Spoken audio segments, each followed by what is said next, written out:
నెల్లూరు జిల్లా కలిగిరి మండలం బట్టువారిపాలెంలో విషాద ఛాయలు అలుముకున్నాయి. ఫైనాన్స్ వేధింపులు తాళలేక ఓ వ్యక్తి ఆత్మహత్యకు పాల్పడ్డాడు. 5 స్టార్ ఫైనాన్స్ వేధింపులు భరించలేక కొమర రత్తయ్య సూసైడ్ చేసుకున్నాడు. గత 2 నెలలుగా రత్తయ్యను 5 స్టార్ ఫైనాన్స్ సిబ్బంది వేధింపులకు గురి చేస్తున్నారని బంధువులు, స్థానికులు ఆరోపిస్తున్నారు. ఇంట్లో ఎవరూ లేని సమయంలో ఉరివేసుకుని ఆత్మహత్య చేసుకున్నాడు. రత్తయ్య మృతితో గ్రామంలో విషాద ఛాయలు అలుముకున్నాయి. మృతుడికి భార్య, కుమారుడు, కుమార్తె ఉన్నారు.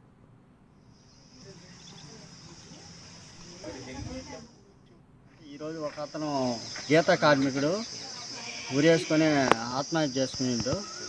ఇది స్టార్ ఫైనాన్స్ వాళ్ళు హౌస్ లోన్ తీసుకొని డబ్బులు కట్టలేదని రోజు ఒత్తిడి చేస్తాను. ఇంట్లో పరిస్థితులు బాగాలేక 3 నెలల నుంచి కట్టలేకపోయాడు. వాళ్ళ ఇంటికి తాళం వేసారు మొన్న వచ్చి. వాళ్ళ వైఫ్కి కూడా బాగాలేక కొంత ఆరోగ్యంగా ఇబ్బందిగా ఉండింది అతనికి. ఈ ఫైనాన్స్ పరంగా రోజు వాళ్ళు వచ్చి ఒత్తిడి చేయటం వల్ల అర్ధరాత్రి రాత్రి 9 గంటలకు కూడా ఇంటికి రానికుండా అతన్ని హింసించి లాస్ట్కి అతను వాళ్ళ దెబ్బ తట్టుకోలేక ఈరోజు గురేసుకుంటాడు.